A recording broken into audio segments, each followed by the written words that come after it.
we have x, basically something like this. So how many value? We have L of them, okay? And then what are we doing? We take this part, give something looks like this, and then we take this part, we give something looks like this, right? And then we kick this part, and then something like this. So basically we do this, we get a matrix that looks like this, okay? And this is the window length, okay, quite W, okay? And then the first window and the second window, there's a gap here, okay? This gap is called hop size, HOP, just name, okay? If I do this, I will have how many of them? It will be L minus W divided by H. It's not an integer, so I take the floor function. That means the largest integer below this number. So let's say if this is 2.5, then this give me 2, okay? And then I plus 1, okay? This is the number of these boxes. And then I will have a matrix. So this will be W. This will be the number of boxes. That means this funny number. Now everything is still time. So I'm going to do what? I'm going to make my phi matrix, which is just a bunch of E complex number, okay, thing, is a matrix. So it's basically a matrix, and each box in this matrix is a particular value for this theta, okay? It's 2 pi f. F is frequency. And then we have this matrix. How big is this matrix? This is the frequency range, I got K. This is the time range. What's the time range here? If we do the full DFT, this is exactly how long is this L. But now we are having a window length here. So this guy now is a W, okay? So now I have this matrix. Each column here is just a part of this particular full data. I just multiply this vector by this matrix. It gives me another vector, right? So I will have a frequency vector. It's just my funny complex exponential matrix multiply my x thing. Then it will give me what? It will give me one particular column. Then I have so many columns. Then it will give me a matrix.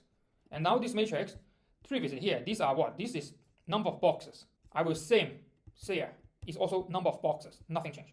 But what about here? Now it's no longer the time domain thing. Now this is frequency thing. Okay? This dimension now changed from W, which is how long is the boxes, to the K. Let's say this is the frequency dimension. So this is our K. Okay? K. So this thing is a name called spectrogram.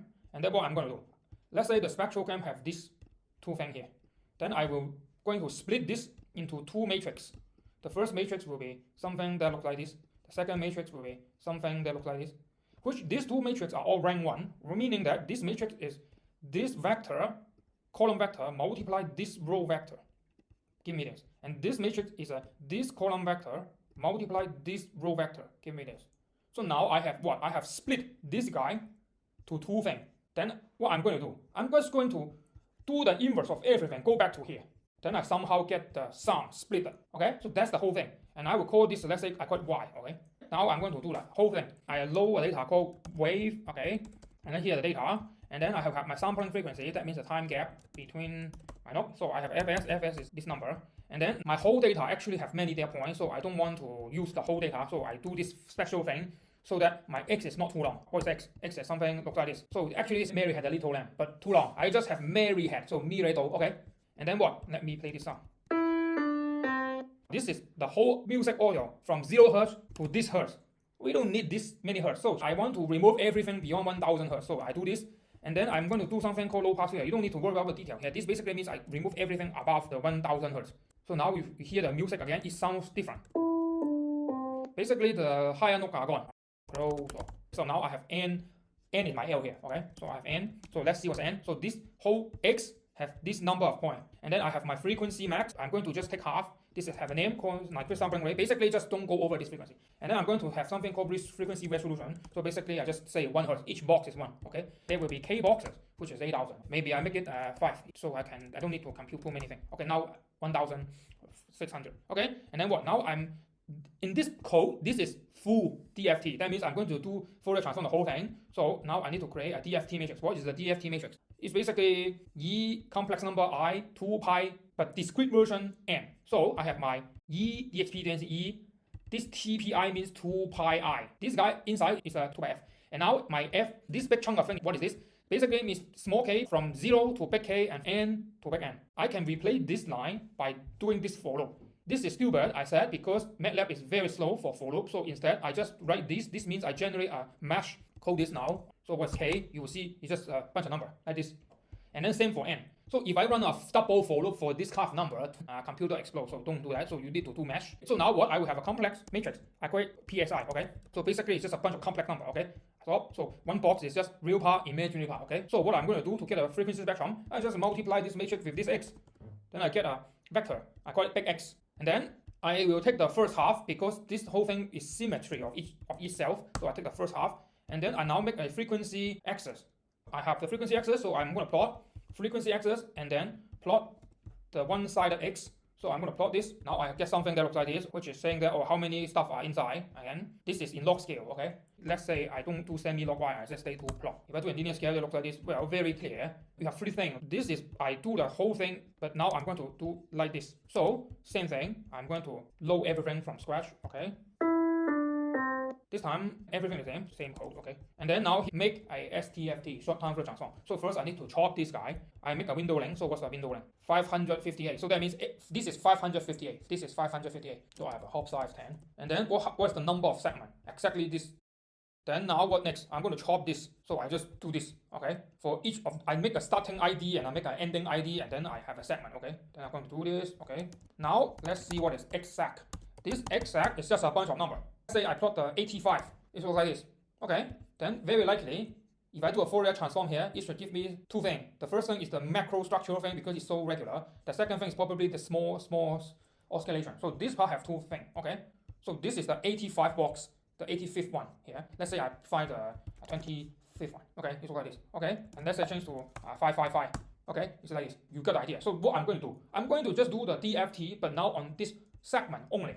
So now I'm going to do the same thing. I have a matrix. I do the same thing, but now instead of the full N, that means the full L, I just use the window length. Okay, I'm going to make a smaller matrix. Then what? From 1 to number of segment, I just what? Do the same thing as previously do. Now I have an X. What's X? A bunch of complex number. Then what? Now I can just plot this guy.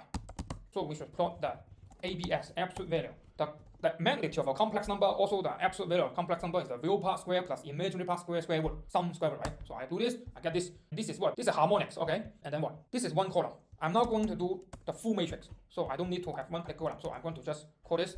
Now I get this kind of figure. This is frequency. Remember what I said? This is frequency. This is box. Okay, this is not exactly time. This is box. Of course, you can translate it back to time. But let's ignore that for a moment. And then I have a matrix, a very big matrix. So I don't need to care. I just look at, let's say, this guy. Okay, and then you see, I zoom in. You see something like this. Okay, I zoom in the brightest one. Mi, re, do, high, middle, low. All of them look at the same pattern. And of course, you may then ask why they have so many ghost image here. Well, because that's the property of Fourier series. And then, okay, you see, these are mirror image. So they are symmetric. Don't tell me this is do, re, mi. No, this is mi, re, do. They are mirror image. You look at the top, so mi, re, do, mi, re, do. And the sound is exactly mi, re, do, right? And then, so imagine, suppose I give you a matrix that looks like this. Then decompose it. You will give me what? The first guy will be all the mi note. And the second guy will be all the re note. And lastly, will be all the do note.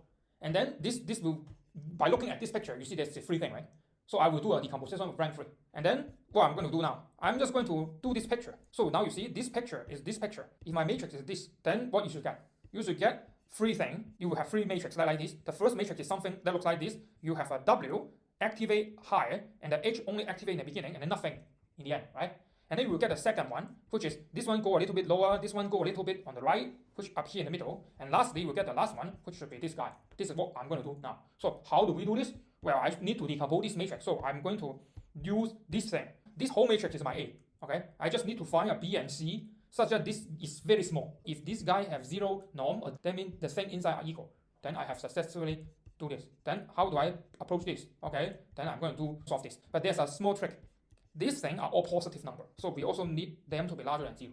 Okay, so this is small thing. How I'm going to do this? I'm going to do gradient descent. Minimize something such that x is in a set Q. I talked about it last time. How do we proceed? We have the current x minus step size times the gradient of the function at the current point. This whole thing may go outside the Q, then we project it back, and that's it. And for our Q, it's just anything larger than 0. So if the thing is negative, we just set it to 0. That's it. So I'm going to do this. I call this my NMF. I have my absolute x. I just call my absolute x V. So this is now a matrix V. This matrix V is the M here. So now I'm going to go to here. What I'm going to do is just run something that looks like this. Okay. But my problem in this form, I have an input matrix. In this thing, I call it M. Here is V. And let's just need to find W and X such that this thing is small. So what I'm going to do, find the gradient of my F with respect to W. And then find a number called step size. And then W subtract step size gradient. This is gradient step. It's possible the thing after doing this I subtract too much become negative. Then I do this bracket plus. This bracket plus means max it with 0. That means if it is negative, I just replace it with 0 because negative number and 0, which is max, 0, right? And then if I have positive number is always larger than 0. So max with 0 is that number. So this is the same as if negative, truncate to 0. If positive, do nothing. Because if it's positive, I'm within my queue. I don't need to move. So that's the idea. This is for W. And then I do the same thing for H. But notice that when I do H, I use the most recent W here. So and then I repeat this many times. So this is actually what I do. I need this guy, gradient of W. So I call it grad W. And then I need step size. Here the step size. And lastly, I do this line. What's this line? W subtract step size times gradient. W subtract step size times gradient. So this is exactly this thing inside a bracket. What is this big bracket with a plus? Max with 0. Max with 0. So you see, 1-to-1 correspondence, nothing new. And then what? This is for this part. This is for this part. And now here's a new thing. I didn't tell you last time. How do you find this number? I said you just put 0.1. Or if it's not grand, then you put 0.001. Let's talk about this today. How do I solve this? I find the gradient of this thing with respect to the variable one by one, and then do the gradient descent. When I do gradient descent, I need 3 ingredients. The gradient itself, the step size, and this p thing. For us, the p thing is just make it 0 or not touching it. So easy. How do you find a gradient? The ABC PDF. Okay. This part I didn't talk about it last time. Now I'm going to talk about it. So suppose I now have the matrix V. I have everything up to here. I have a V. So basically now this is a new part. Okay. Now I have what? Given V. Find WH such that what? V equal WH. Right? V equal WH is what? If and only if same as what? The distance between V minus WH is small, right? So I just try to make this small. Then this is if and only if. That means I get this. This is what I want, right? Proceed. I first what? Let or define my objective function f. Okay, so my f is what? I just call it f f. And then let's say I call it f initial. Okay, so let's say I have w and h. Okay, I just randomly assign some value ran. That means random. Okay, but before I do this, I need to know how many column here, how many row here, right? Then I'm going to say I have what? Mn. Okay, size of my v. So let's see. Okay, now we're talking about optimization, so I'm going to use Mn. But if I go back to our big picture, we actually know what's Mn. M is k, the frequency dimension. N is what? How many box, which is this funny expression here. But let's say we now focus fully on optimization, so we don't care about the application. So now I have Mn. Then what? I need to make my W and H same as Mn. So I'm going to have M columns here, and for my H, I have N rows. Then what about the other number here? I will call it R. R stands for rank. Okay, and since in this particular case, there should be just 3 things. So I will say my R is 3. So now I will initialize this. Now W initial is just some random number. H initial is just some random number. Of course, then W initial times H initial will be just a bunch of random number times a bunch of random number, just a bunch of random number, right? Okay. I need to find my what? This value at the initial. So that means I have my W0, H0, that means starting point. So I compute what? What's this? Half, okay, that means 0.5 times what? This thing, that means V minus W times H, okay, and then what? This is norm, so I'm going to say norm, this is MATLAB, okay, norm. And then what? I need to specify what norm is Frobenius norm, so it's 4. And there's a square here, so I put a square here. You write fro, yeah. Okay. Now I calculate this. Okay, I make a mistake because the variable name is wrong, okay. Number, okay, 10 to the power 7, big error, very big. So this W and this H is very bad, of course. Randomly make something. How come this is good? Okay. Then what I'm going to do? I just need to find a W better than this one. Then I proceed closer to the solution, right? So I'm going to do this. So how? First, I'm going to say, let's say my W is this. Okay. I'm just saying now I have a W. Okay. And I'm going to say the same thing for H. This is setting down the starting point. Now I have W and H. Okay. W is W minus step size times gradient on W. So if I can find this thing, I find this thing and find a P thing, then I finish. So let's find them one by one. So the gradient of W is this. Okay, so grad W is WH minus, okay, now the symbol change again. This should be M, but anyway. W times H minus, in here is V, and then what? Times H transpose. That means times H transpose. So this is my gradient. I just compute this. It gives me a bunch of number, and then what? I have this. I need a step size. Suppose now I didn't tell you how to do step size. I just try. My step size is 0.1. Okay, I just randomly make some number. And then what? This is gradient design. W, step size, negative, gradient. Okay? but I need the projection. Projection is just max with 0, right? So I have this max with 0. Okay, I should not call this W. I should call this temp because this may be a wrong W. So I now have this. So I just run everything here. Okay, now I have my W temp. Okay, then what? I need to make sure is this guy a good W. So I need to compute for it. This is my previous value, right? Then I just compare the new value with my previous value. So I have this value. This is now a new value, right? Okay, what's my F initial? F.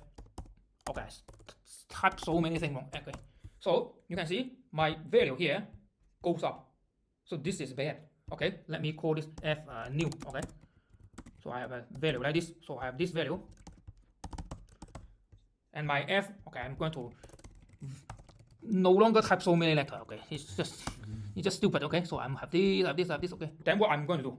Now we found that this value is larger than this value. That means this step size is too big. Then what I'm going to do? I'm just going to do this, and then I do this privilege power 11. Right now, okay, H I N I. No, it should be H. Okay, I made a mistake. Okay, so it's still 11. Oh, no good. Now what? I divide by 4. Okay, so now you should see what I'm going. So okay, previously it's 11. Now it's 10. It's still not 7, but improving. Okay, I directly jump to 32. Okay. Oh, 8. Okay, maybe 64 is better. Then let's see. Okay, I don't need to share this. I don't need to show this. I really just want to see the number. Oh, not good. Okay. Okay, I lost my patience. Okay, directly jump to 900. Okay. Then, okay, 7. So what is this? Okay, so we can now go to here. F initial is 5 power 7, but 5 we are 4. So this is not working. What's the step size? I'm curious. Okay, if we do this tiny number, now this W temp is better than my initial W. So what I'm going to do? Well, this thing I just showed you is human computer. I should code it using a while loop. So let's start again. So now I'm going to do this, nothing changed. Okay, and then what? F new. I just say this is infinity. Okay, wow. F new is larger than F initial. Okay, then I'm doing stuff. What is the stuff? Okay, first I will compute the gradient outside the while loop. That will be stupid if I do this inside the while loop, because this guy never changed. So I have this, and then what? I'm going to have a step size. Let's say it's 1, and then I'm going to say if while is true, I make my step size half, and then I make my W temp do this, and then I will have my F new computed as this. Okay, let's see. Okay, now at this point, we remember my F initial is also power 7, but now this stop. So what is step size? Let's see. The step size is, okay, if I use this number, then my function value go down, and my W is working. So what I'm going to do? My W will be the W temp. Done. Then what I'm going to do on H? Do the same thing on H. So I'm going to do the same thing on H. Grad H, it will be what? Look at the expression here. W transpose times this thing, so it's W transpose times this thing.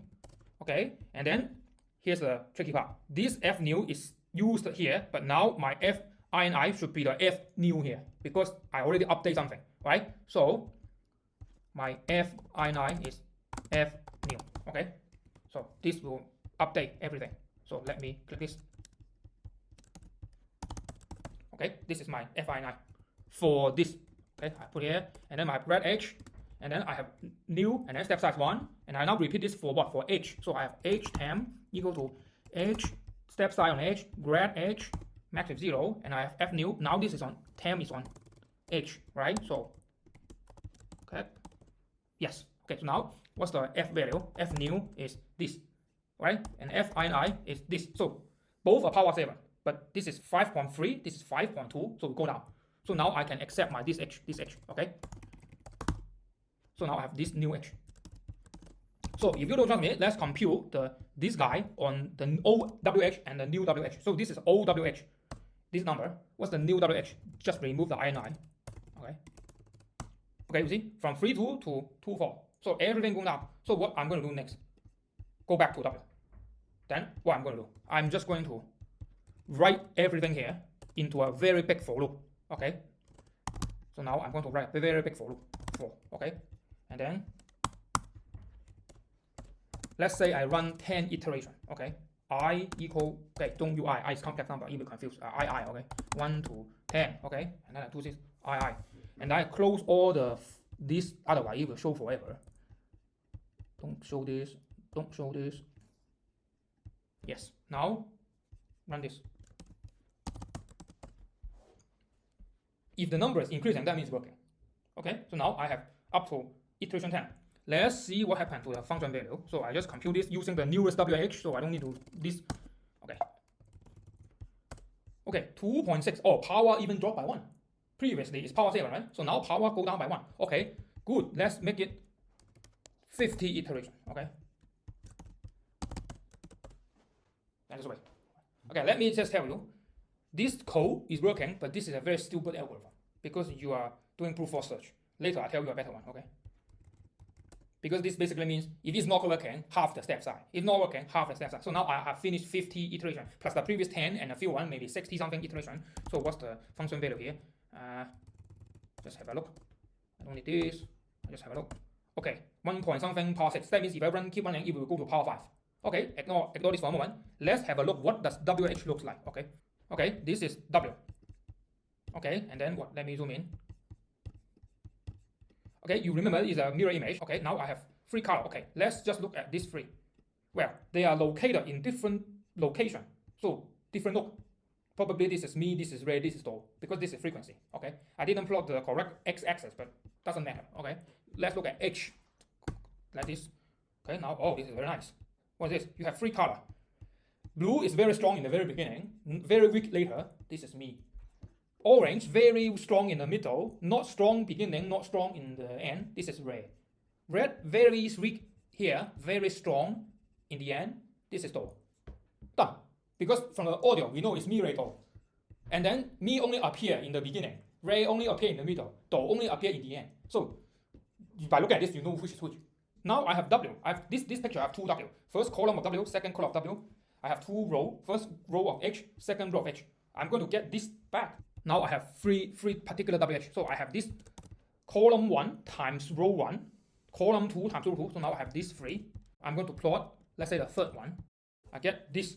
If I plot the V figure, MGSC V, if you look at this one, you can see 3 things. It's mirror. This one, very obvious, is only the middle guy. Let me zoom in this part. And again, this is mirror image, so I only need to look at the one part, okay? So mirror. Okay, now let's look at this. Again, this is mirror image, so I only need to look at half of it, okay? Nothing, ray, nothing. Got it? So now I get this expression. And since this thing is the same as the time series, what I'm going to do next, I just repeat all the things I do in the very beginning by what? Multiplying this back, the inverse of the 5, and then take the real number, and then I have a sound. Then I split the re from the do and mi, right? Because this is what? This is the mi, re, do. This is what? This is only the re.